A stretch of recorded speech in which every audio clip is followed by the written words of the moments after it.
Todos muito bem-vindos. Pedimos desculpas pela mudança da data da palestra, mas um pouco tarde nos demos conta de que coincidia com a festa de 19 dias, que é uma atividade que a comunidade Bahá'í observa no mundo todo. A cada mês Bahá'í, a comunidade se encontra para confraternizar, para orar junto e para tratar dos assuntos da comunidade. Então, rapidamente trocamos para hoje. Felizmente, o querido palestrante Amir aceitou também a mudança e aqui estamos nós. Eu tenho certeza que vocês vão assim se deliciar com a palestra de hoje, porque no primeiro momento, antes da a reunião começar, estávamos batendo papo e pelas dicas que o Amir já deu sobre assim os assuntos que ele vai abranger, realmente, quer dizer, eu tenho certeza que vou aprender muito, eu vou apreciar muito esse novo conhecimento. Bom, todos sabemos que a construção de templos faz parte da história da humanidade, e embora os eventos assim naturais, guerras e outros acontecimentos tenham destruído muitas das construções antigas, ainda hoje existe no mundo assim milhares de templos assim maravilhosos que são visitados anualmente por milhões de turistas que admiram a engenhosidade e a criatividade das gerações que passaram, mas que também se dedicaram à construção de templos e lugares sagrados. No entanto, parece que o Amir, que eu não sou palestrante, quer nos apresentar um conceito novo na construção do templo. Ele vai nos falar sobre a arquitetura que expressa a unicidade de Deus. Gente, isso é uma coisa muito linda e muito séria. Eu fico já entusiasmada, mas muito bem. Então, agradecemos desde já esse esforço que ele fez para poder estar conosco hoje. E bom, eu tenho que apresentar ele, não é? Então, o Amir Samad Shafar é arquiteto, ele mora em Curitiba, tem uma linda família com, acho que são 2 filhos, não é, Amir? Eu só tenho uma filha, Tia. Só tem uma filha. Oh, meu Deus. Só pude ser pai de uma menina uma vez só. Deus lhe abençoe com essa sua filha, então. E ele é também membro do Conselho de Arquitetura e Urbanismo do Paraná, inclusive estava nos contando que estão tendo dificuldades e problemas até nesse lugar, que tem que ser um lugar realmente de unidade, né? E, então, ele vai... Acho que eu vou deixar você falar, é muito melhor do que eu ficar aqui fazendo a introdução. Por favor, Amir, fique à vontade. Boa noite a todos, queridos. Boa noite. Eu vou apresentar um material para vocês em 3 etapas. Como ele é longo, eu vou tentar correr na primeira etapa e na hora que eu acabar a primeira etapa, pode ser feito perguntas, tá bom? A primeira etapa vai demonstrar para vocês a percepção do homem em relação à sua existência. E essa percepção fez com que surgissem as civilizações. Na segunda fase da nossa apresentação, vai demonstrar especificamente o reflexo da criatividade, da espiritualidade, da arquitetura das casas de adoração. E o terceiro item, que é o último, será aquilo que a gente chama da arquitetura criada sob o reflexo da unicidade divina. Tá? Então, eu vou explicar a primeira fase agora, e aí quando eu acabar, vocês podem fazer perguntas, tá bom? Só que não me façam perguntas difíceis, não vou mandar para o guerreiro responder, porque eu não vou saber responder, tá bom? Então eu vou compartilhar agora a página com vocês, e aí, quando eu acabar, a gente começa o nosso bate-papo, tá bom, pessoal? Pode ser? Fica à vontade. Então, tô aqui. Deixa eu botar. Eu só quero Eu só quero saber se vocês estão enxergando isso. Estão enxergando a tela? A tela, mas ainda não tem imagem. Agora sim. Sim. Tá. Então tá bom. Deixa eu arrastar aqui ela, só um pouquinho. Estão enxergando agora? Sim. Estão enxergando a tela da apresentação? Estamos enxergando a sua tela, Tá, mas o que está aparecendo para vocês? os arquivos seus. Ah, meu Deus. Então, desculpa, peraí. A arquitetura do Beleza. seu computador. Então tá bom, beleza. Agora Vamos lá, sim. então. Vamos lá, então. Então, essa aqui é a capa da nossa apresentação. Chama Arquitetura para a Unidade.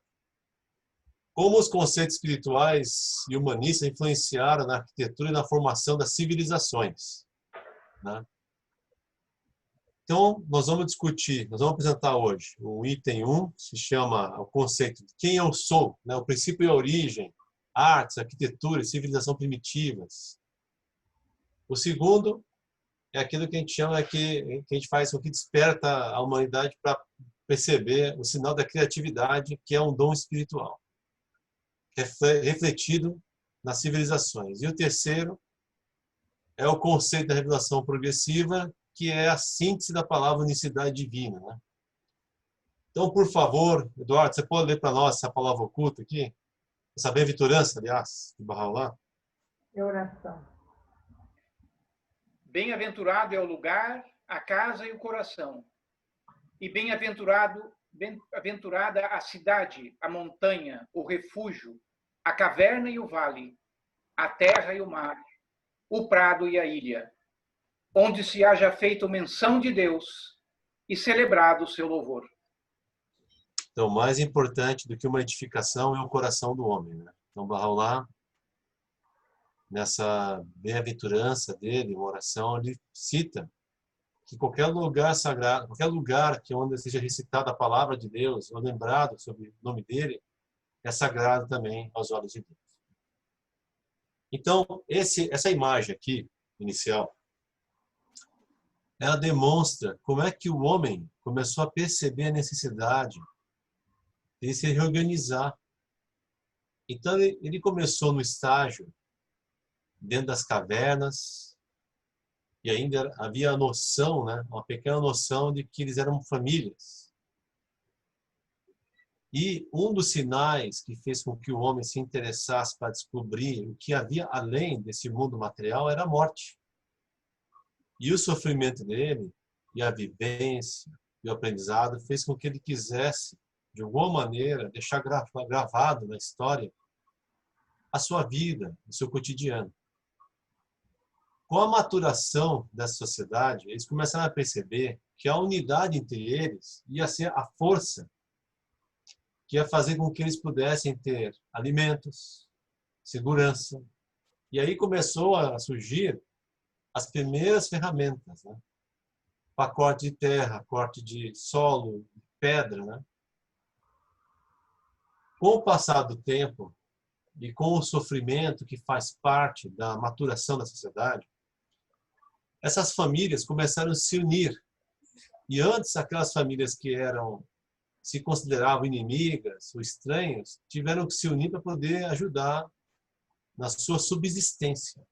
E aí nós começamos a perceber que a unidade de uma família gera um clã, a unidade de um clã gera uma vila, a unidade de uma vila gera uma cidade, né?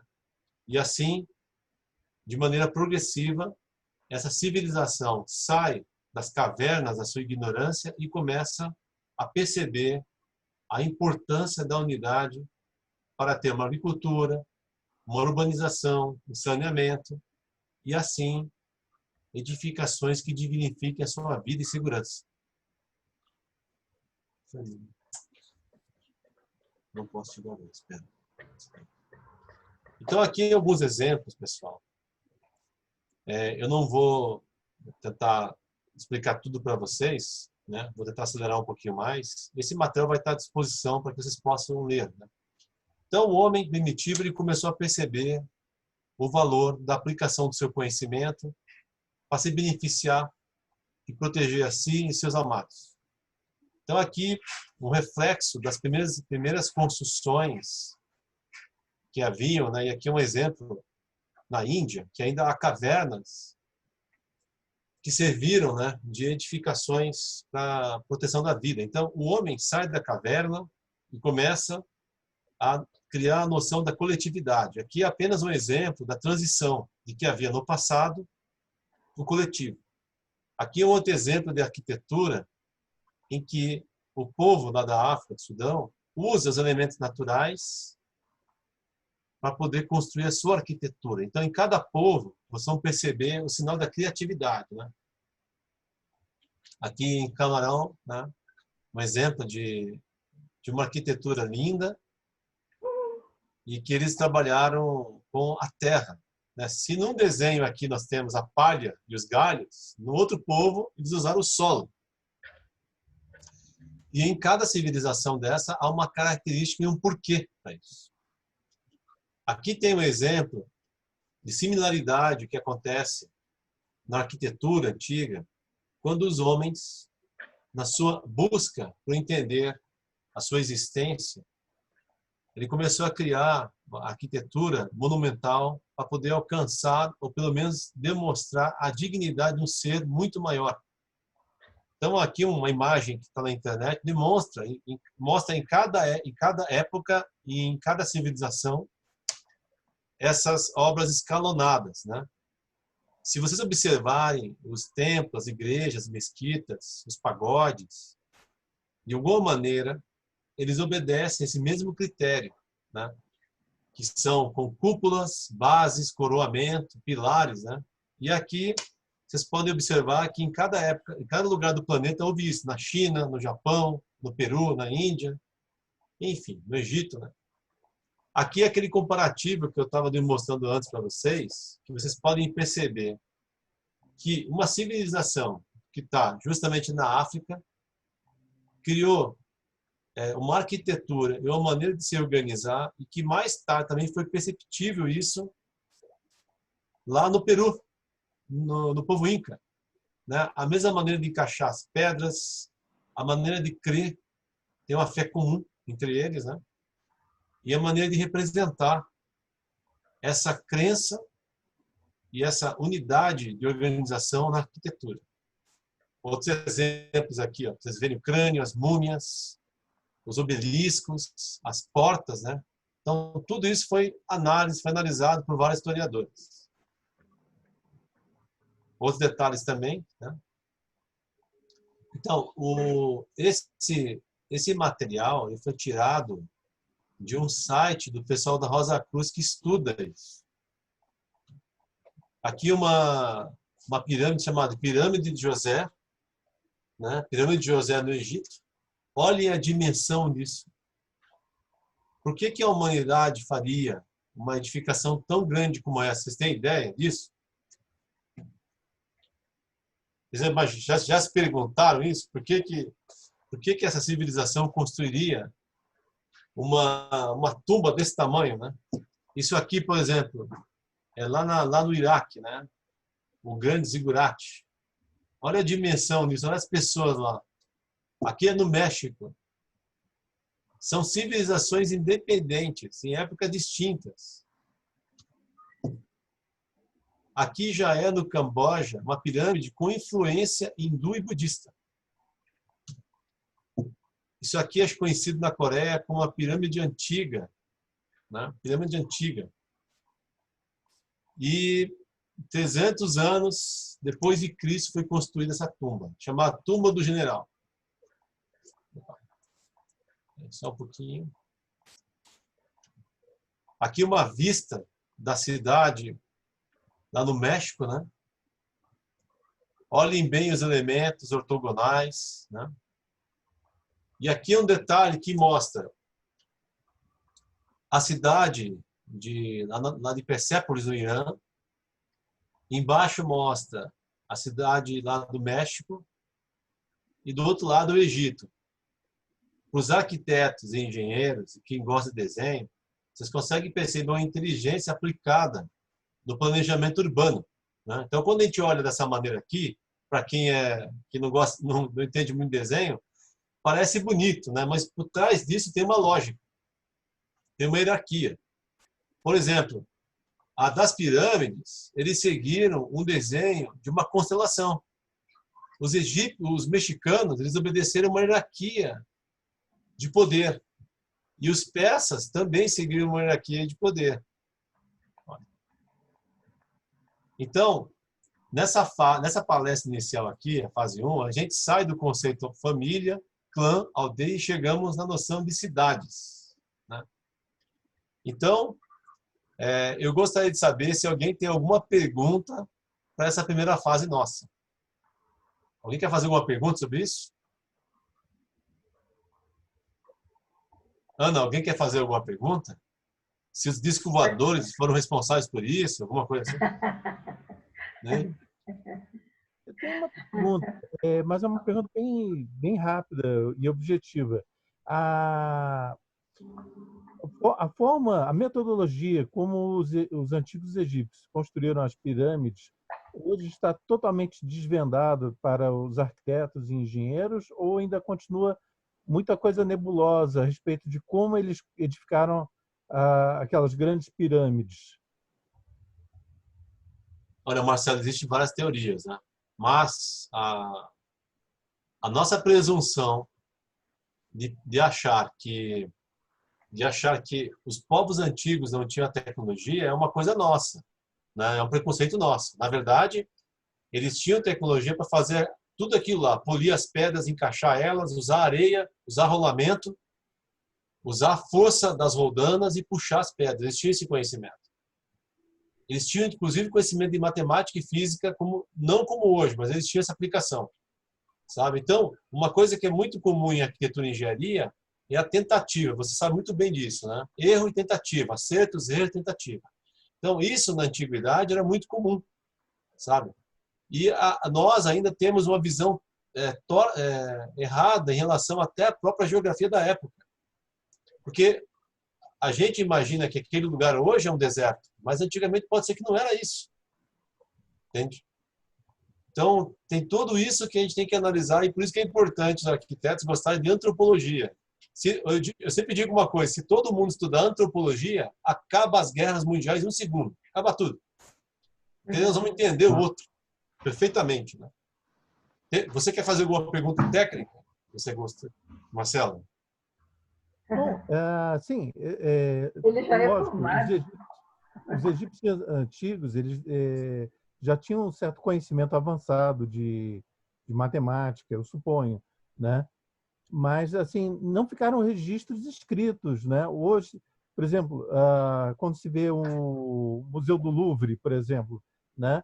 Existem todos os registros cartográficos de como se construiu aquela edificação, né? Se tem registro da construção das catedrais, mas me parece que das pirâmides do Egito antigo se perderam, não, em grande parte, talvez tivesse se perdido. Mas é só um comentário. Lógico que eu admiro muito as construções, são fantásticas, né? E eu sou Frater Rosa Cruz da Amorque, né? Eu gosto muito desses estudos. Então, na civilização egípcia, aliás, toda civilização, Marcelo, é fruto das revelações divinas. Então, no meio dos egípcios, houve um faraó chamado Amenófis IV. Ele foi o primeiro faraó a ensinar o conceito de que só havia um só Deus, criador de todas as coisas. Então, isso é um sinal de maturação para esse povo, né? Então, quando a gente começa a observar as civilizações, elas são frutos diretos de uma revelação divina.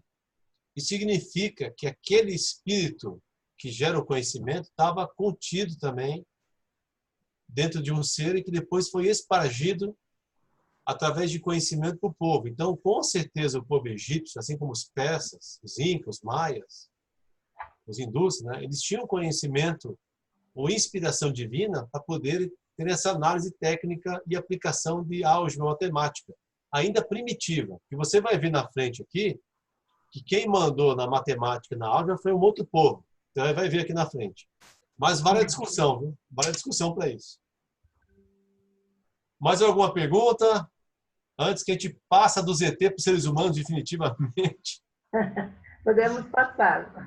Então, veja, a gente sai de um conceito que é a unidade da família, que gera o clã, a unidade do clã, que gera a aldeia, a unidade de aldeia que vai criar cidades. Então, até agora, a gente chegou nesse ponto. Então, vamos lá.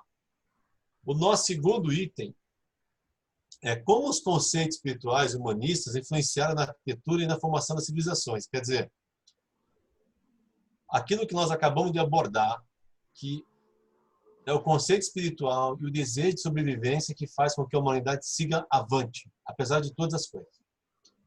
Então, Marcelo, você pode ler para nós aqui, ó, o primeiro texto aqui dos templos hindus para nós? Sim.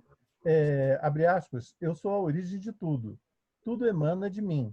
O sábio que entende isto me adora com amor e devoção. Fecha aspas, Krishna. Então, Krishna foi o mensageiro de Deus. Aquela expressão que vocês ouvem muito por aí, eu sou Alfa e Ômega, quem falou isso foi esse ser iluminado chamado Krishna. Krishna também nasceu de mãe virgem e foi crucificado numa árvore. Pra vocês entenderem. Então, ele é a educação que Krishna trouxe na mente dele foi suficiente para unir as tribos da Índia. E o conceito do que está ali no Bhagavad Gita, que é a relação dele com Arjuna, que é o primeiro a crer nele, o Arjuna pergunta para ele assim, ó Krishna, quando é que tu vem novamente? Aí o Krishna responde para ele, ó Arjuna, toda vez que o mal se apoderar do coração do homem, então eu desço. Eu sou o princípio e o fim. E eu desço para destruir o mal. Então, nesse momento que o homem, ainda muito primitivo, considerava que as forças da natureza eram reflexo de Deus, surge um ser iluminado que fala, eu sou Deus. Eu sou o Criador. Então, aqui, nessa história do Krishna, começa a ficar gravado o conceito de que há um representante de uma força divina que conversa com os homens. Então, ele sai daquela condição metamorfômica e começa a representar isso de maneira mais factível aos olhos dos homens. Então, por exemplo, a arquitetura, obrigado, minha filha, a arquitetura dos templos hindus ainda é escalonada. Se vocês observarem aqui, lá na antiguidade, os egípcios, os persas e os incas, eles fizeram monumentos gigantescos para tentar representar essa busca pelo infinito.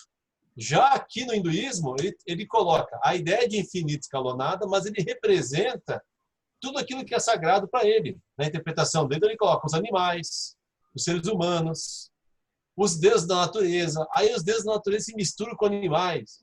Então começa uma confusão aos nossos olhos hoje. Mas antigamente era isso. Mas onde é que está o Deus criador disso tudo? Está dentro do templo. Então está aqui, ó. Arquitetura antiga, com edifícios com mais de 2000 anos, uso de cúpulas terminadas em bico, coberturas piramidais, grande densidade de ornamentação. Então, se lá no Egito tinha os desenhos, aqui nós começamos a ter uma arquitetura que representa as figuras, do ser humano, como se o ser humano estivesse alcançando o céu. Cada patamar desse, pessoal, é um nível de espiritualidade na consciência deles. Sua arquitetura demonstra a transcendência do ser manifesto em todas as coisas criadas. Vocês concordam com isso? Ô Marcelo, você acha que o arquiteto tomou uma pinga para fazer esse negócio aí? Olha só que interessante. Olha só que interessante. Eu quero dizer para o Tiaguite, que diz que os arquitetos, para criar os projetos, eles tomam uns goró para ficar bem doido. Ó, esse aqui é um templo jainista, lá na Índia, mais recente. Olha, que nesses projetos, eles são todos monumentosos. Assim. Esse projeto, por exemplo, é uma mistura, inclusive com influência islâmica e influência britânica. Se vocês observarem as cúpulas, as arcadas, todas elas têm na arquitetura dela a impressão da história dessas figuras místicas, né, do hinduísmo. E sempre essa ideia de que Deus está dentro do tempo, né? Deus está dentro do tempo. Então, por favor, Parnas, você pode ler para nós aqui? Vamos para os medos persas agora. Vamos lá. Não exagere. Templos zoroastrianos, chamados Templos do Fogo, Pérsia, Oriente Médio. Deus está sempre à tua porta, na pessoa dos teus irmãos de todo o mundo. Zoroastro. Isso, Zoroastro, né? Você sabe, né, Parnas, quem foi Zoroastro aí, né? Você tem conhecimento disso, né? Então, Zoroastro Essa era... parte então, é só lá em Yazdi, passear um pouquinho e vai saber o que é Zoroastro. Zoroastro era um mensageiro de Deus que foi enviado para educar o povo que vivia na Pérsia, no antigo Irã. O conceito que Zoroastro trouxe, ele é muito mais racional. Só um pouquinho, pessoal. Só um pouquinho. O conceito que Zoroastro trouxe, ele é de uma fé muito mais racional do que a fé hindu. Então, a fé persa, zoroastriana, ela é de pragmatismo. O conceito de dualismo surge justamente aqui. Então, a ideia de luta entre o bem e o mal surge com a religião zoroastriana. No hinduísmo não havia isso. Mas nos persas, há isso. Por quê? Porque é necessário apresentar um conceito de justiça aos homens. Então, como o Zoroastro veio, ele encontrou, da mesma maneira, uma população dividida entre eles. Ele tinha que unir essas pessoas, mas cada uma dessas tribos e clãs tinha um conceito de compreensão diferente de crença. E ele teve que destruir isso e criar uma visão de unicidade e unidade entre o povo. Então, quando você lê os Endiavesta, os livros sagrados dos persas, você percebe a luta de um espírito bom e um espírito mau, né? E ele representa isso como a luz e a sombra, a luz e a escuridão, o fogo e o frio, né? Então, os templos zoroastrianos são muito simples, eles. Porque a coisa mais importante que tem os medo-persas, no contexto de projeto de arquitetura, é proteger a chama da fé. Então, o elemento mais importante para os zoroastrianos é a noção da luta entre o bem e o mal e de algo que é transcendente. Então, e também Zoroastro explicava que todo ato feito com adoração é oração. Então, ele educou o povo para plantar, para fazer as coisas com amor, para se reorganizar. Mas ele enfrentou tanto preconceito que ele foi decapitado do próprio povo da época, né? E o único que acreditou nele foi o primo dele. Então, os templos zoroastrianos são muito simples. Talvez sejam dos templos primitivos mais sintéticos que tem. Olha o exemplo desse templo aqui, ó. É só o fogo que está lá. E no conceito da vida sacerdotal, a função dos monges é revezar de horas em horas para poder manter esse fogo da fé aceso.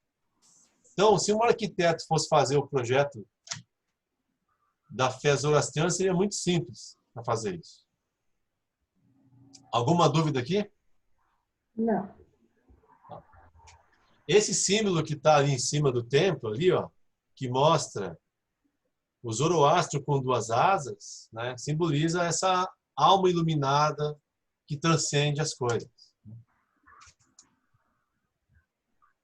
Templos judaicos. Por favor. Manidje, você gostaria de ler para nós? Consegue ler para nós, Manidje?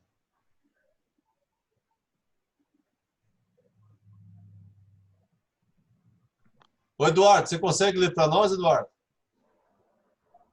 Se achegue. Claro que sim. Templos judaicos, chamados sinagogas. Sim. Judéia, Egito, Oriente Médio.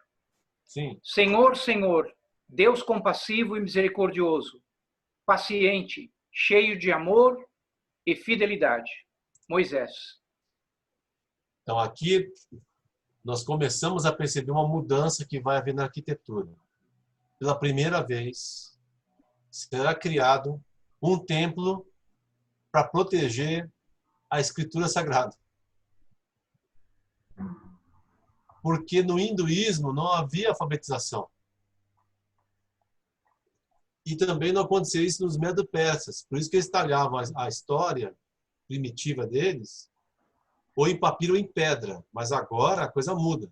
Então o Deus Criador apareceu e ele mandou o homem edificar casas para isso. Então quando vocês olham as igrejas atuais, elas são o reflexo do que era as sinagogas do passado, né? Então, a função das sinagogas é fazer com que o homem se volte para a palavra criativa de Deus, que é aquilo que está no Pentateuco, né? No Torá, né? E geralmente esse templo ele obedece a uma condição primitiva. Homens ficam embaixo, mulheres ficam em cima, mas existe castiçais de luz, castiçais de velas que simbolizam aquela mesma fé. Os pergaminhos ficam expostos e toda a simbologia das mesquitas, da sinagoga, visa a unidade de um povo chamado hebreu, né? Então os desenhos deles são simples, mas o importante é vocês perceberem a hierarquia e a noção de que as casas de adoração começam a ser criadas não mais apenas para adorar, mas para poder começar a ler e entender o que ele está falando sobre isso. Aqui é um exemplo de uma sinagoga. Se eu não me engano, essa aqui é na Europa, não tenho o nome agora dela. Olha, se alguém olhasse para a sinagoga, ia dizer que seria uma igreja, não é verdade, pessoal? Vocês não acham isso? Né? A igreja católica, olha aqui, igreja católica, né? O mesmo desenho. Quem poderá ler? O Leili Guerreiro, você quer ler para nós aqui do templo budista, por favor? Sim. Templos budistas, chamados pagodes. Nepal, Indochina, Ásia. Jamais, em todo o mundo, o ódio acabou com o ódio. O que acaba com o ódio é o amor. Buda. Quando vocês olham para o budismo, qual é a primeira coisa que vem na mente de vocês? Alguém pode me dizer? O Buda sentado. É, isso aí. O Buda sentado, os elefantes depois, né? O que você acha, Marcelo? Quando você olha um pagode budista? Lembra de Buda e também do ato de meditação. Sim. Vocês conhecem a história de Siddhartha Gautama Sakyamuni? Uhum. Ele era um príncipe. E o pai dele tinha todo o poder do mundo. Ele tinha, inclusive, 3 castelos. Ele podia ter a esposa que ele quisesse. Mas ele abdicou de tudo isso porque ele quis compreender o que era o desprendimento e o sofrimento da humanidade. Então, toda a filosofia budista ela é devotada e dedicada ao desprendimento da alma humana em relação às coisas do mundo.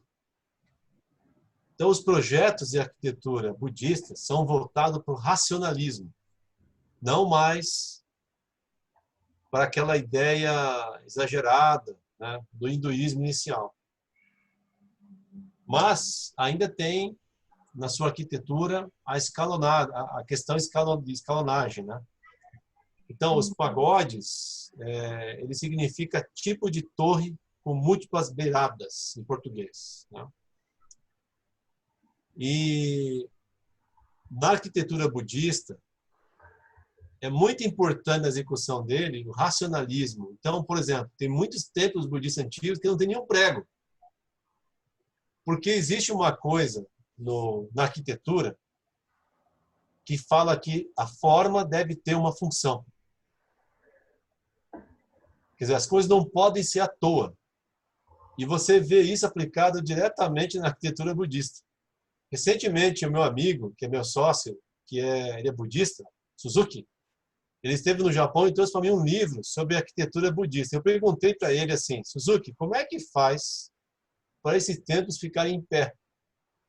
Porque não tem fundação. Ele falou, primeiro a gente faz uma base de pedra, depois a gente encaixa dentro das pedras as hastes de madeira. Aí finca os pilares e por pressão das pedras a estrutura é montada.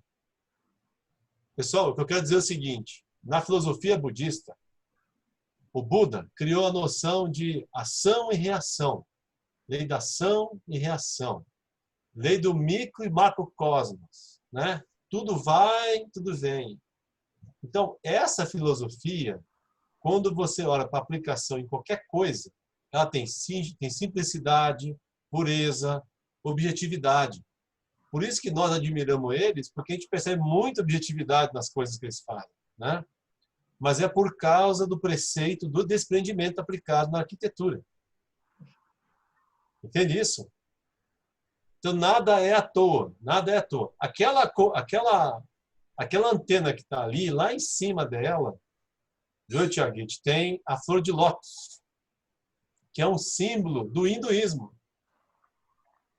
E que mais tarde a gente vai explicar o porquê. Aqui demonstra 3 tipos de pagodes com influências distintas.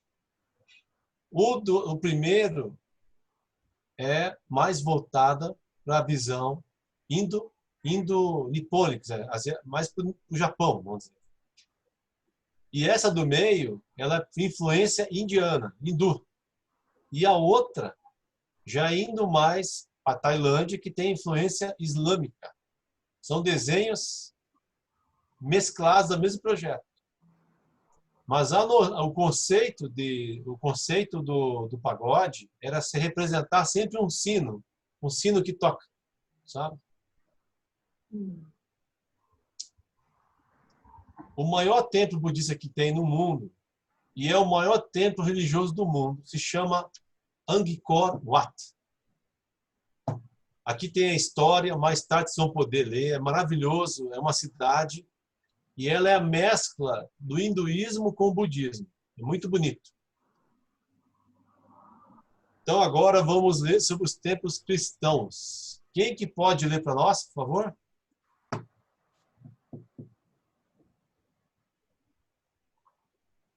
Tiaguite, lê para nós aqui que os nossos templos cristãos, chamadas igrejas, Palestina, Israel, Oriente, Ocidente, amai-vos uns aos outros como eu vos amei. Jesus. Muito bom. Então veja aqui, ó. A palavra igreja significa assembleia. Os primeiros cristãos se juntavam em círculos, né, dentro das catacumbas, né, dentro de cavernas, porque não podiam ter sua festa, não eram tudo mortos, né? Uhum. E as igrejas, como você conhece hoje, não tem nada a ver com as primeiras igrejas, elas pareciam muito mais ou cavernas ou sinagogas.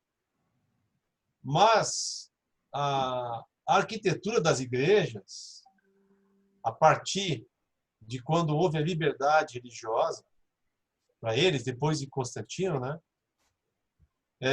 Elas são a síntese do que foi a vida de Jesus. Então, por exemplo, pessoal, se lá no templo hindu a representação era para demonstrar a visão de uma força criadora que estava em todas as coisas, e se no budismo é a descrição, né, descrição aplicada, no cristianismo os arquitetos usaram a vida de Jesus para poder fazer as igrejas. Então, o maior exemplo que a gente pode dizer que as igrejas representam é o corpo de Cristo. Por isso que é a cruz. A ideia dos vitrais na arquitetura das igrejas, como tem aqui na de Brasília, que é maravilhosa, é para demonstrar a pureza de Cristo. Que Cristo significa puro, né? Pureza. Olha essa aqui, que é lá em Paris, né? Como é que ela é?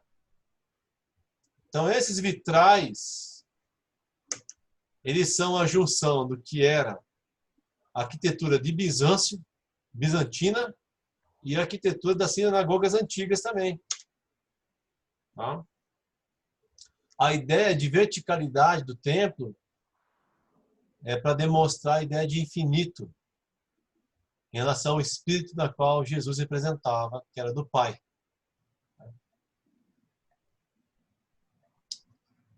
Aqui exemplos de arquitetura mais modernas. Uma do... Acho que o Mário Bota, que fez essa igreja, lá está aqui, né? E o outro, o Oscar Niemeyer. Né? Aqui em Brasília, é. Brasília. Para mim, a igreja mais linda do mundo é essa aí. E agora vamos para os templos islâmicos. Marcelo, lê para nós aí que você é nosso amigo assessor técnico aqui. Vamos lá. Ok, combinado. Templos islâmicos chamados mesquitas, Arábia, Pérsia, Oriente. Abre aspas. Quem ama ir ao encontro de Deus, Deus ama encontrá-lo. Fecha aspas. Profeta Muhammad. Muhammad, né? Bom, pessoal, aqui começa uma coisa muito legal que difere de tudo. A nossa história. A palavra mesquita. Vandeleia, você pode ler para nós esse texto aqui, por favor? Tá me ouvindo? Sim, estou te ouvindo. Pode ler para nós, o texto todinho. A palavra mesquita significa local de culto e ou uma reunião de pessoas e ou convocação. As mesquitas são locais para orações e ações comunitárias. Geralmente, seu desenho é formado por uma base geométrica de 5 a 8 lados e acima desta por uma abóbora central, ornamentada, né? Sim. Ornamentada. Internamente por inúmeros arcos com complexos mosaicos.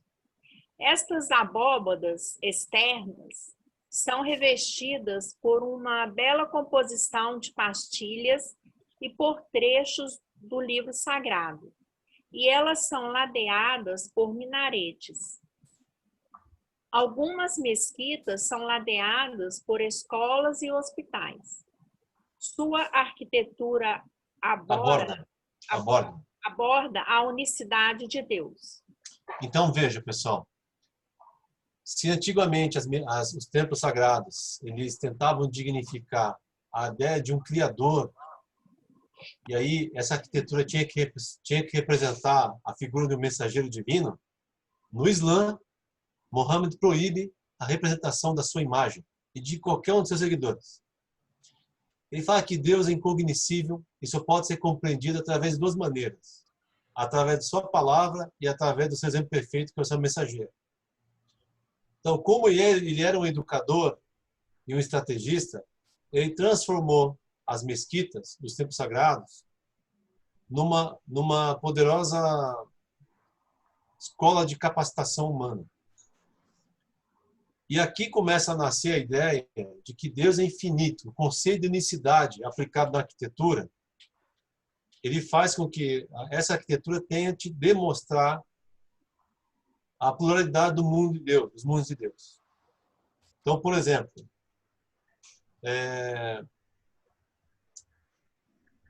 como fruto da revelação islâmica, o conceito da unicidade de Deus influenciou todo o conhecimento científico e, naturalmente, a arquitetura e a formação das novas civilizações. Tem uma palavra na arquitetura chamada semiótica. Você sabe o que significa isso? Sabe, guerreiro? O que significa semiótica? Não. Algum arquiteto aqui sabe? Mas tem a questão da proporção áurea que está mencionada aqui. Então, semiótica é a ciência, um tipo de ciência que tenta pegar um elemento e, através desse elemento, transformar ele em algo muito maior. Isso é muito comum nas escrituras de Bahá'u'lláh, no próprio Corão.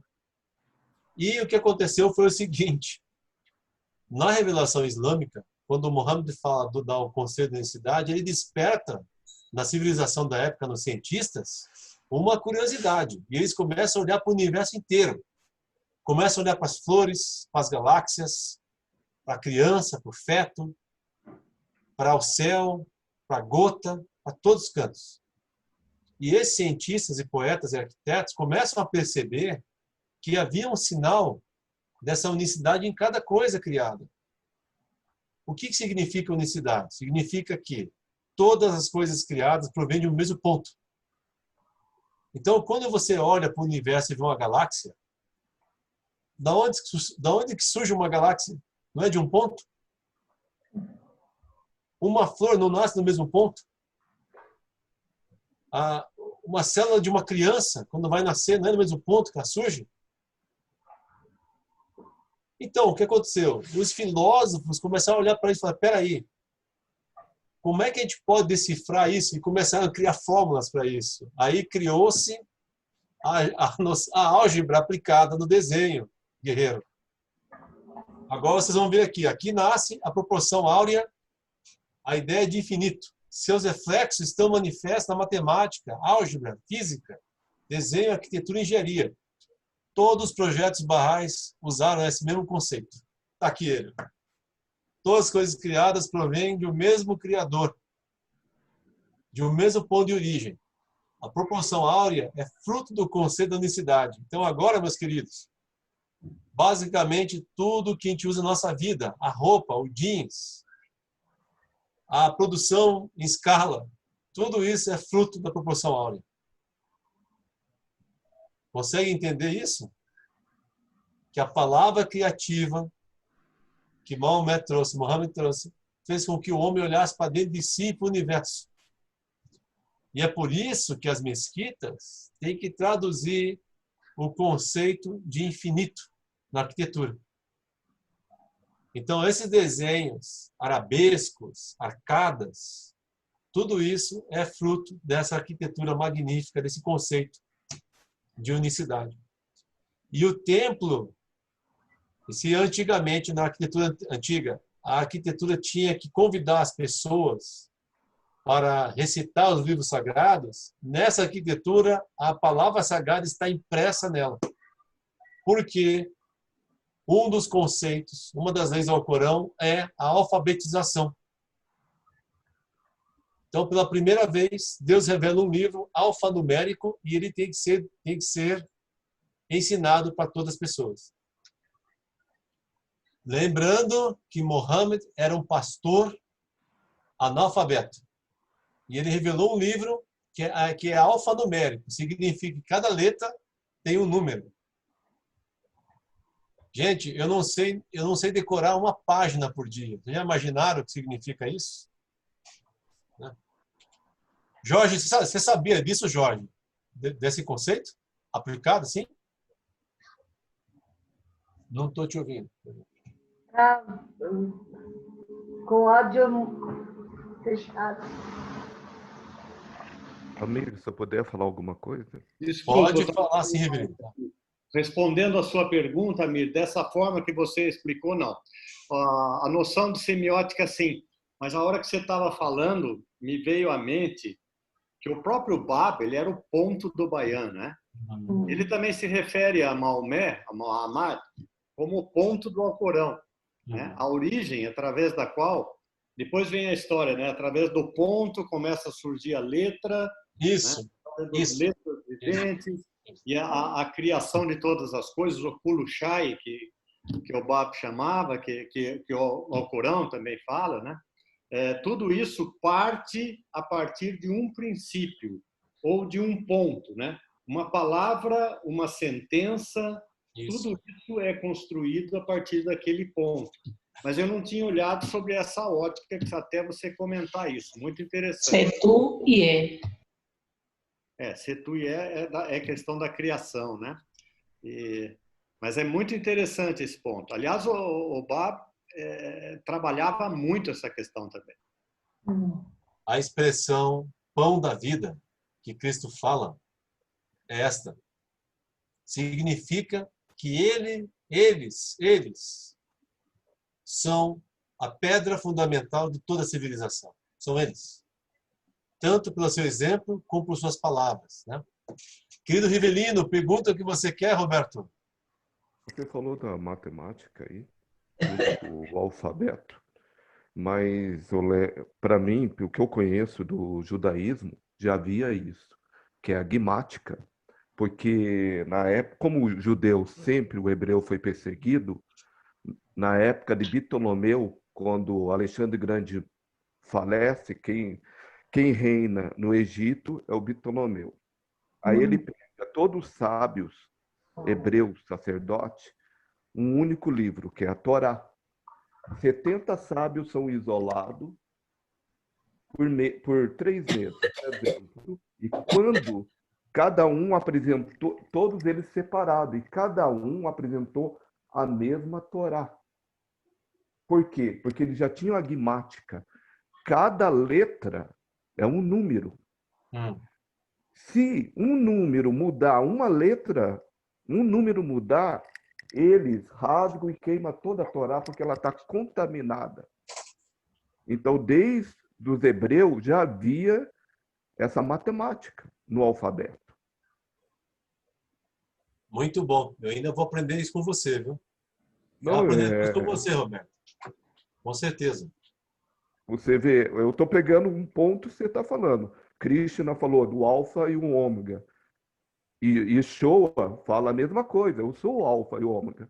Mas criou-se tanto um misticismo, achismo sobre isso. Quando alfa e ômega é a palavra grega. Eu sou a primeira letra do alfabeto e a última letra do alfabeto. Eu sou o A e o Z. É só isso, é simples. Mas se criou tanta mística em cima disso. É que essa é uma tradução na língua latina, Evelino. Está no Bhagavad Gita português. Sim, estou entendendo. Mas isso também, os gregos já falavam isso, de Jesus. Mas é uma coisa do alfabeto nosso também, de A a Z. Eu sou a primeira letra do alfabeto com uma última letra. No hebraico, eu sou o Aleph e o Tav. Entendeu? Isso. Eu estou dando um... Isso mesmo. E eu achei muito lindo que você falou que o templo, o Beit Knesset, que é a sinagoga, é criado para proteger as escrituras. E o que mais o judeu fez em toda a sua história, defender as escrituras sagradas. Muito bom, Roberto. É isso mesmo. É isso mesmo. A gente sempre se coloca na posição de aluno. Viu? Na arquitetura da civilização, a gente está sempre aprendendo coisas novas. Então, meus queridos, a partir de agora, essa influência islâmica, né, esse conhecimento da proporção áurea começa a influenciar tudo que nós conhecemos como produção de materiais, produções acadêmicas e ciência. Tudo que nós estamos vivenciando hoje ainda é reflexo da revelação islâmica. Nós ainda nem chegamos perto do que Baha'u'lláh falou. Nós não temos nem compreensão de entender o que ele está dizendo para nós.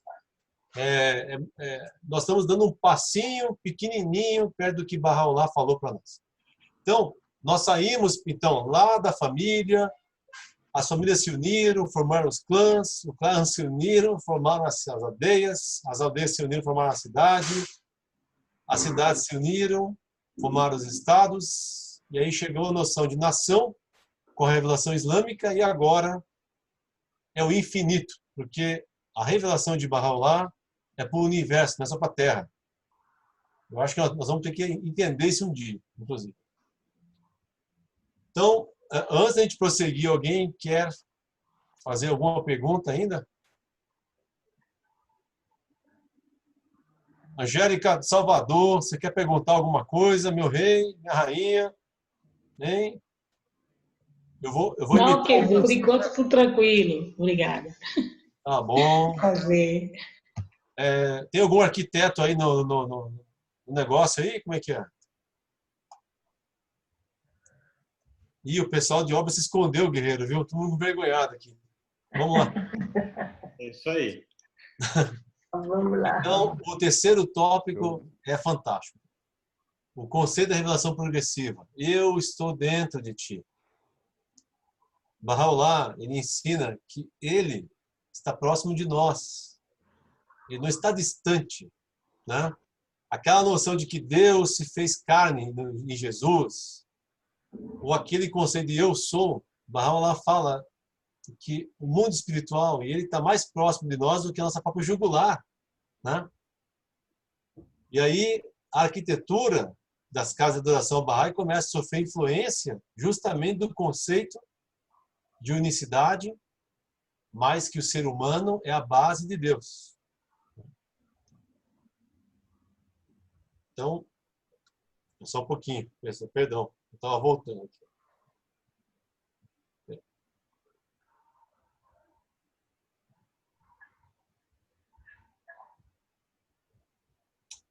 Rivelino, lê para nós isso, por favor. Ó Filho do Ser, tu és minha lâmpada, e minha luz está em ti. Obtenhas dela o teu resplendor, e não aspires a outro senão a mim. Pois eu te criei rico e generosamente derramei sobre ti as minhas graças. Baha'u'lláh. Vocês sabem que... Sabem como é que são chamados os templos Bahá'ís?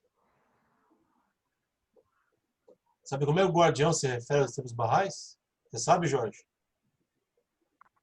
Você lembra disso, Tiaguete? Matriculação. Casa de adoração, são casas de adoração. Mas tem uma expressão para isso também, é faróis, né? Faróis de luz, né? Sim, faróis de luz, é isso aí. Isso aí. Então, agora, na visão de um arquiteto, que se qualquer um de nós aqui for um dia um arquiteto, ele vai ter que sempre pensar na luz, na unidade, na luz, na unicidade. E esse foi o primeiro desafio dos arquitetos da época. Por favor, Carolina Prado, você está em Manaus aí? Você consegue ler para nós isso? Sim, consigo. Por favor, lê para nós. Tá. Dos escritos de Baha'u'lláh. O sol da verdade é a palavra de Deus, da qual depende a educação daqueles que estão imbuídos com o poder da compreensão e da expressão. Ela é o verdadeiro Espírito e a água celestial, através de cujo auxílio e graciosa providência, todas as coisas têm sido e serão vivificadas. Sua aparição em cada espelho está condicionada à cor deste espelho. Por exemplo, quando sua luz incide sobre os espelhos dos corações dos sábios, ela gera uma sabedoria. Da mesma forma, quando ela se manifesta nos espelhos dos corações dos artesãos, desdobrando-se em novas e únicas artes, e quando refletida nos corações daqueles que aprendem a verdade, revela maravilhosas evidências do verdadeiro conhecimento e desvenda as verdades das emanações de Deus. Então, esse é o dia da luz de Deus aos homens. É o dia em que toda a humanidade seria unida, prometida por todos os livros sagrados. Chegaria o dia em que o lobo e o cordeiro comeriam no mesmo pasto. O Alcorão fala que naquele dia Deus iria destruir as montanhas. E o homem que está no outro lado da terra enxergaria do outro lado outro homem. Zoroastro fala que esse é o dia em que o homem, quando o rei dos reis viesse, os homens voariam que nem os pássaros. Então chegamos nesse dia. Então significa que tudo que nós fizermos a partir de então é para a promoção da unidade da humanidade. Baha'u'lláh sintetiza nesse dia que tudo que está sendo criado é apenas reflexo da luz de Deus no coração dos homens. E aí as casas de adoração Bahá'ís têm que ser o reflexo desse amor por toda a humanidade. Por favor, senhor Ricardo, pode ler para nós isso? Ricardo Klaus, por favor. Ao longo da história, Deus se revelou à humanidade através de uma série de mensageiros divinos, cujos ensinamentos guia e educar-nos e fornecem a base para o avanço da sociedade humana. Estes mensageiros incluíram Abraão, Krishna, Zoroastro, Moisés, Buda, Jesus e Maomé. Suas religiões vêm da mesma origem e são, em essência, capítulos sucessivos de uma religião de Deus. Bahá'u'lláh, o mais recente desses mensageiros, trouxe novos ensinamentos espirituais e sociais para o nosso tempo. Sua mensagem essencial é de unidade.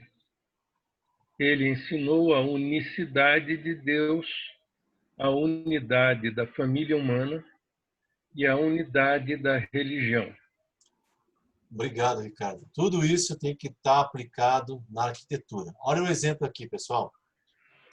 Na antiguidade, a arquitetura representava a ideia de onipresença. Então, o eixo daquela arquitetura, daquela civilização, era o conceito de uma onipresença de um ser criador. Já no budismo, começa a nascer a aplicação da condição ortogonal e dos eixos aplicados na arquitetura cartesianos. Vocês sabiam que os pagodes, as portas, têm que estar vinculadas por norte, leste, oeste, sul? Aplicado na arquitetura deles. Na arquitetura cristã, né, o desenho é o corpo de Cristo. No islamismo, nós temos já, dentro da espiritualidade, aplicada a ciência. E já na causa Bahá'í, a ideia de modernidade significa que as portas têm que ser abertas para todos os povos. E o máximo nome deve ser o eixo da arquitetura desses projetos, né? Aqui mostra um gráfico que demonstra a evolução científica que houve com o tempo.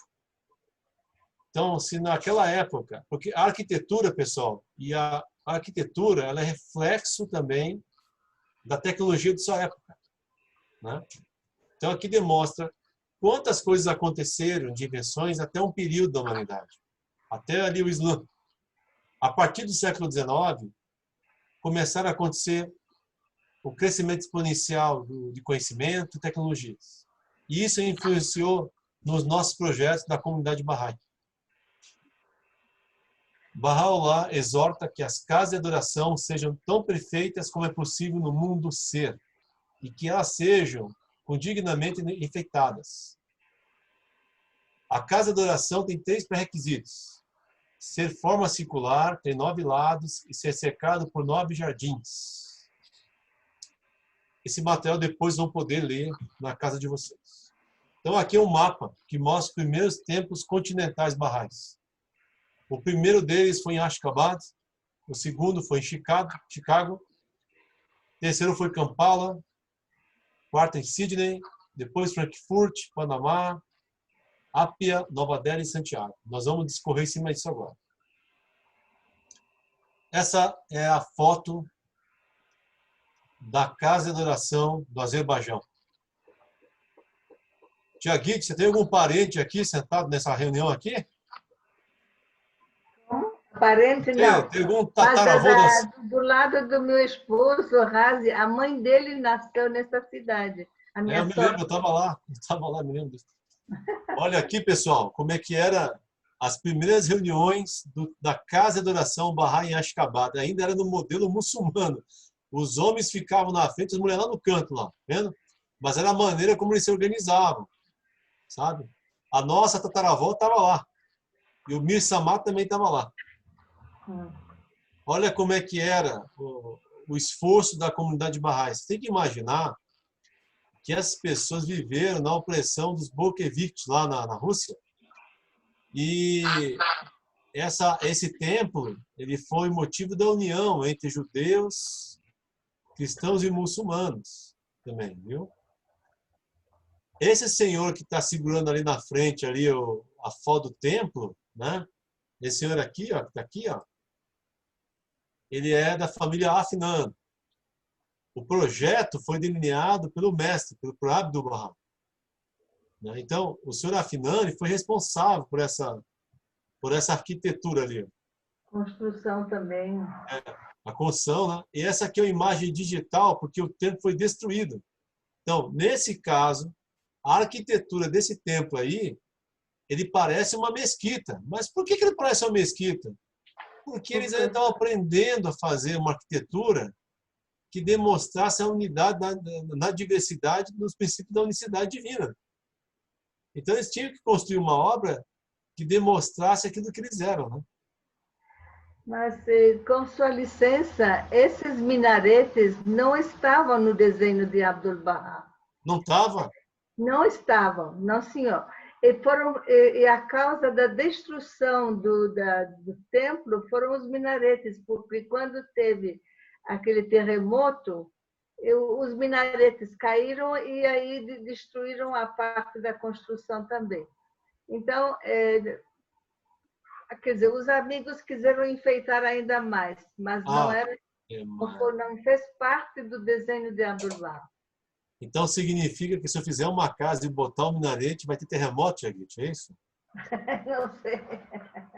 Pelo amor, não vou fazer isso não. Vamos lá. Ó, esse aqui é o templo de Ashgabat. Então veja, pessoal, se esse templo aqui tinha influência islâmica, e era Bahá'í, esse aqui agora vai ter influência ocidental cristã. E a pedra angular desse templo foi uma senhora americana, Dona Corine. Ela que, inspirada por Abdu'l-Bahá, fez com que o povo não desistisse desse templo, porque eles começaram a construir o templo no meio de tantos problemas que tinham. Esse templo, ele é a prova da constância de um povo. O arquiteto deles é um franco-canadense, que está ali. E, gente, eu vou dizer para vocês como arquiteto, se esse projeto fosse feito hoje, seria extremamente difícil de construir. Porque ele foi concebido tendo como revestimento pó de quartzo. Vocês têm ideia do que é isso? Olha os detalhes do projeto, como foi criado. Então, o Luiz Bourgeois, ele quis criar uma arquitetura... Bourgeois. Bom, é que eu não morei no Canadá, então não sei o nome direito. Vamos lá. Francês. Ele deve estar me xingando toda vez que eu falei que era o Bourgeois, mas é Bourgeois. O Bourgeois, ele criou uma arquitetura que é uma mescla entre Oriente e Ocidente, e ele imprimiu nessa arquitetura a revelação progressiva. Olha lá. Como é que é? Ali embaixo vem o hinduísmo, o budismo, depois vem o judaísmo, o cristianismo, e depois vai subindo para o Islã, na estrutura dele. É fantástico esse projeto, fantástico. Essa casa de oração tem 9 lados também. Esclarece que aquilo que parece uma suástica ali não é, Amir, por favor. Sim, aquilo é a roda da vida, que é usado, né? Tanto no hinduísmo como no budismo. E, claro, as pessoas fazem essa confusão aí. Olha que fantástico é o projeto. Dentro dele, aquele conceito de infinito, está impresso ali, tá vendo, pessoal? Quando você olha para a cúpula dela, né, você vê aquela ideia de infinito para cima, né?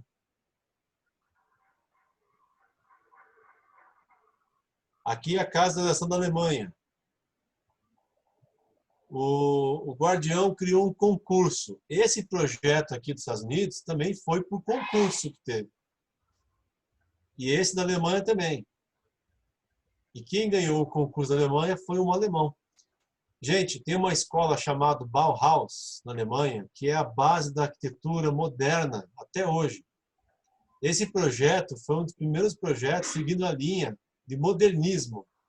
Se aqui vocês têm nessa arquitetura cheia de elementos arabescos, alto relevo, né, elementos simbólicos, nessa arquitetura alemã aqui é simplicidade pura. É luz que manda aqui. Esse é o arquiteto, ó. E ele fez um projeto muito simples, porém muito rico. Porque o conceito da modernidade é a transparência e a luz. Na arquitetura moderna, tem uma frase que fala assim, o menos é mais. Ele aplicou isso na arquitetura. Tá vendo, Riverino? Que interessante? Eu estive lá e realmente é muito simples. É. Você esteve lá, né? Eu tive. Olha que bonito que é. A ideia de uma cúpula, que é um só Criador, das portas para todos os povos, né? E dentro do templo Bahá'í tem que ter a literatura sagrada das religiões reveladas, né? Para que qualquer pessoa possa lá entrar, recitar os versículos, orar. Olha que lindo que ele é.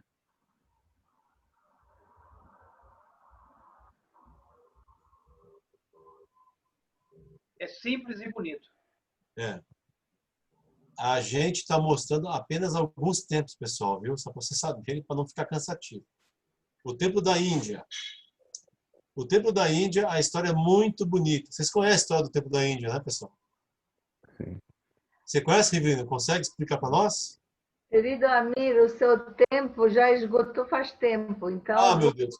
não se prolongue. Vai dando uma corrida então, aí. queridos, é o seguinte, então eu vou... Vai com calma, mas não prolongue. Tá. Então, assim, o Templo da Índia foi criado pelo Sr. Sarabha, que foi convidado pela Casa Universal de Justiça para criar um templo para a Ásia, né? E ele, quer dizer, para a Índia. E ele esteve lá e depois de um mês de reflexão, de análise, ele percebeu que o elemento que mais era intrínseco à cultura do povo era a flor de lótus. A mesma flor de lótus que está no hinduísmo e que está naquele templo do budismo. A flor de lótus é uma síntese da figura do mensageiro divino, que a flor de lótus nasce no pântano, nasce num lugar podre. E no meio daquela podridão, uma flor pura surge.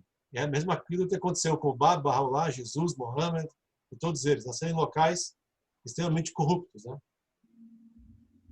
E esse templo é o templo mais visitado no mundo, para vocês terem ideia. E aqui, nosso templo do Chile, que foi desenhado pelo Sr. Hariri, que também sintetiza uma flor de um fruto que nasce nas montanhas do Chile. É o primeiro projeto paramétrico do mundo. Significa o seguinte: eu tive o privilégio de conversar com o Sr. Samadhi e ajudar em alguns projetos no Chile com eles. E num bate-papo, perguntei para o Samadhi: Samadhi, eu participei desse concurso e nós pensamos em uma coisa muito parecida, mas a gente achava que aquilo era impossível. Como é que vocês conseguiram projetar? Como é que o Hariri conseguiu projetar uma coisa? E como é que vocês tinham certeza que iriam construir? Ele respondeu: nós não tínhamos certeza de nada. Porque o projeto foi concebido quando nem havia tecnologia para isso. Então significa o seguinte: a Casa Universal de Justiça, ela abraçou o projeto, ela acreditou no projeto. E depois de um tempo surgiu um software chamado CATIA, que desenvolveu os projetos para os aviões aeroespaciais da NASA. Esse programa foi usado para fazer esse projeto. Entendeu, Eduardo? Deus fez com que um programa para desenhar disco voador servisse para desenhar essas pétalas, porque cada pétala desse projeto, cada pétala externa desse projeto tem 1.100 peças diferentes uma das outras. E vocês sabem como é que foi feito cada uma dessas peças que estão ali? Foi feito por um computador, por robôs. Cada pecinha daquela ali foi feita por robô. Foi usado robótica. Então, por exemplo, o vidro foi feito no Canadá. O mármore interno foi feito em Portugal. A estrutura de aço galvanizado foi feita na Turquia. Os amortecedores dele foram feitos nos Estados Unidos. A estrutura de concreto no Chile. Enfim, esse projeto ganhou todos os prêmios de arquitetura a nível mundial. Todos eles. Todos que vocês imaginarem de prêmio, esse projeto ganhou. E hoje ele virou o ícone do Chile. Com licença, deixa eu falar uma coisa. Amanhã, ao meio-dia, vai haver uma sessão especial de orações nesse templo em Santiago para o povo brasileiro. são orações que vão ser dedicadas para a prosperidade e saúde dos brasileiros. Nossa, estão precisando mesmo, meu Deus. Esse aqui, queridos, é o paisagista conversando com o seu Hariri. Eu vou contar uma historinha para vocês aqui, viu? O paisagista é o mais famoso paisagista chileno. O Hariri chegou para ele e falou assim: escuta, quero te convidar para você desenhar o Jardim do Templo. Ele falou: não posso, não tenho tempo para isso. Não, mas ajuda nós lá. Faz por favor, né? Ajuda, você vai ficar famoso depois. A princípio ele negou. Depois que ele conheceu o projeto do Hariri e a ideia, ele abraçou o projeto e fez o projeto, acho que até de maneira gratuita o projeto ele fez. Sabe? E aí estão os dois ali conversando na inauguração.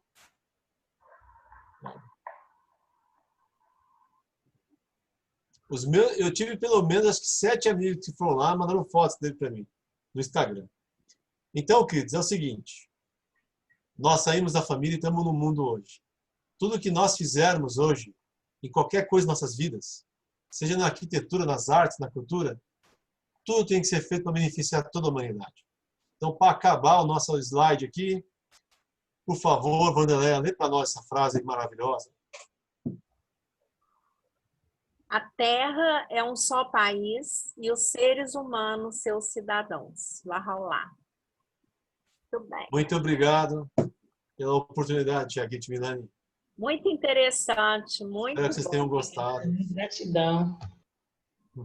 Muito bom. Parabéns. Muito bom, parabéns. Tentei não ser tão técnico como vocês. Esse assunto teu aí, dependesse de mim, é até meia-noite. Porque eu sei que todo mundo estão cansados. Porque tem muito. Quando você conhece as outras religiões, tem muita coisa para falar. Igual o cristianismo, o judaísmo, aí eu tenho a base do cristianismo, que é a base do judaísmo, então você tem muita informação. Então você quer, mas tal coisa, você quer pegar e ver um jeito de realmente clarear para todo mundo, né? Mas realmente eu sei que o tempo é curto. Mas muito parabéns. Amigos, se tem mais alguma pergunta, vamos rapidamente, porque então a gente vai se despedir. Mais alguém tem alguma pergunta, por favor? Eu gostaria, Querido Jorge, sim. Como é que nós vamos receber esse material do Amir? Eu vou fazer uma rifa para vocês, pagarem para mim, eu mando por folha. Já faz negócio. Guerreiro, eu mando para a tia Guite agora via WhatsApp, ela manda para vocês. Já está aqui o material. Fica tranquilo. Muito bem. Amir, senhora Guite, eu tenho uma pergunta para o senhor Amir. Bom, em primeiro lugar, parabéns, belíssima exposição histórica da evolução da arquitetura, a segunda linha proposta, né? E eu tenho só uma pergunta, assim, eu sei que o assunto é muito rico, mas assim, a questão da sustentabilidade, a ideia de sustentabilidade relacionada à arquitetura, vem a partir de quando, no seu entendimento, assim, de maneira bem breve? Olha, se você perguntar assim, existia escola, as pessoas misturam a ideia de sustentabilidade depois da Eco 92, né? Tudo virou sustentável, né? Eco, né? Mas muito tempo atrás havia as escolas, principalmente na Europa, sobre arquitetura sustentável para reaproveitamento de materiais, sabe? Mas aí, como as Nações Unidas criaram protocolos que os países deveriam obedecer, esse protocolo fez com que surgissem tecnologias muito mais evoluídas. Então, a parametria, por exemplo, que foi aplicada no projeto do Chile, ela ajudou a reduzir tempo e ajudou a reduzir custo de obra. Mas tem um problema. Essa obra exigiu que os materiais cruzassem o céu e cruzassem os mares. Então, quando você olha aquele projeto, você fala, ele foi eficiente tecnologicamente? Foi. Mas ele foi sustentável? Não foi. Por quê? Porque a primazia da sustentabilidade é que o material seja da região. Então, por exemplo, o Templo Bahá'í da Vanuatu, que vai ser feito agora, eu tenho a Bahá'í do Congo, eu tenho a Bahá'í da Índia, ali de Bakir, eles serão projetos sustentáveis. Por quê? Porque eles serão projetos feitos pela comunidade. Então, os materiais sairão do solo daquela comunidade. Os futuros templos Bahá'ís, com certeza, serão templos feitos por profissionais que vão repensar tudo isso que você está falando. Então, sustentabilidade é isso, é pensar todo o processo, como ele pode danificar menos o meio ambiente. Isso. Sabe? Obrigado, satisfeito. Que ótimo. Mais alguém gostaria de fazer alguma pergunta, por favor? Parnas, vai ter tempo em Manaus, fica tranquila, viu?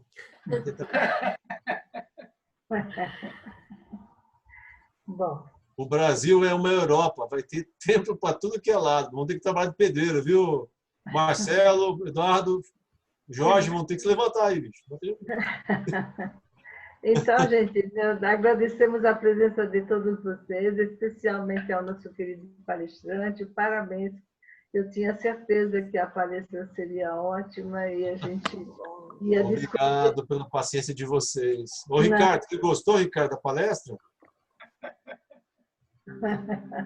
Obrigada, gente. Beijo. Gostei sim. E até semana que vem com mais um tema que vocês vão... Parabéns. Obrigado, queridos. Tchau. Se vocês quiserem, eu continuo a falar dos outros 15 projetos que estão aqui. Né? Boa noite. Obrigado. Obrigada. Boa noite para vocês. Amigo, Deus abençoe obrigada, vocês, viu? Rafa.